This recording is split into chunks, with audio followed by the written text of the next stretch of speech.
স্বাদে গন্ধে অতুলনীয় বিদেশি ফল স্ট্রবেরি। টকটকে লাল লোভনীয় বিদেশি এই ফল দেশের নানা স্থানে চাষ হলেও কক্সবাজারে এই স্ট্রবেরি চাষ করে সফলতা পেয়েছেন দুই বন্ধু। প্রবাস ফেরত এরশাদ ও তার বন্ধু দেলোয়ার স্ট্রবেরি চাষের ভিডিও দেখে অনুপ্রাণিত হয়ে উদ্যোগ নেন স্ট্রবেরি চাষ করার। সিরাজগঞ্জের গাজীপুর থেকে ৩,০০০ চারা সংগ্রহ করে কক্সবাজারের বাঁকখালী নদীর পাড়ে ২৫ শতক জমিতে করেন স্ট্রবেরির আবাদ। সারিবদ্ধভাবে লাগানো স্ট্রবেরি গাছগুলোতে ধরে আছে টকটকে লালসহ কাঁচা পাকা রসালো ফল। পাখি কিংবা গরু ছাগল যাতে বাগানে ক্ষতি করতে না পারে তার জন্য জাল দিয়ে ঘিরে রাখা হয়েছে পুরো বাগান।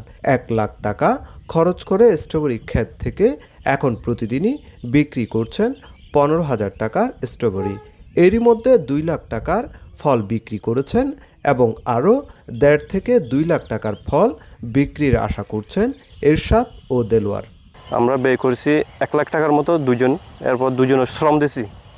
এর পরেও প্রতিদিন আমরা এই পর্যন্ত ২ লাখ টাকার মতো আমরা বিক্রি করেছি। সামনে আরও এই রমজান পর্যন্ত আমরা বিক্রি করতে পারবো ইনশাআল্লাহ। বাগান আসতেছে কক্সবাজার থেকে, চকরিয়া থেকে, ঈদগাহ থেকে, বিভিন্ন এই এলাকা থেকে আসতেছে। অনেক ভালো লাগতেছে। মানুষ আমাদের এখানে সরাসরি চলে আসে। ভালো ফলন থেকে ফরমালিন ছাড়া মুক্ত ফল, আমাদের টাটকা ফল নিতে গ্রাহক নিজেই চিড়ে নেই। আমাদের খেতে ঢুকে একটা একটা খেয়ে দেখে তারপরে চিড়ে নিয়ে দেয়, 2 কিলো 1 কিলো এরকম করে গ্রাহকরা নিয়ে যায়। নদীর পাড়ে স্ট্রবেরি বাগান, তাই প্রতিদিনই বাগানে ছুটে যাচ্ছে লোকজন। আর এই ফল বাজারজাত করার আগেই মাঠ থেকে কিনে নিয়ে যাচ্ছেন স্থানীয়রা। আমরা অনলাইনে দেখলাম, দেখার পরে এসে দেখতেছি একদম ন্যাচারালি আমরা আমাদেরকে এখান থেকে গাছ থেকে একদম নিয়ে দিচ্ছে। দেখতে কিন্তু খুবই ভালো লাগতেছে। ওর এই জিনিসটার আপনার স্ট্রবেরিটার স্মেলটাও অনেক একটু ভালো লাগছে। ন্যাচারালি আমরা এই যে বাগান থেকে তুলে দিচ্ছে, ভালো লাগলো। ওদের ফ্লেভারটাই ভালো।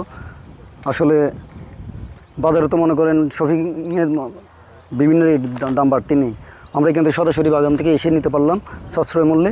অনলাইনে দেখছিলাম, ওই সূত্র ধরে কিনতে আসা আর কি। তুলে কিনতেছি এখন ২৫০ করে 1 বক্স। দুই বন্ধু এরশাদ ও দেলোয়ার জানিয়েছে আগামী মৌসুম থেকে নিজেরাই উৎপাদন করবেন স্ট্রবেরির চারা। আর সফলতা পাওয়ায় আগামী বছর বাড়ানো হবে চাষের পরিধিও। সুজাউদ্দিন রুবেল, সময় সংবাদ, কক্সবাজার।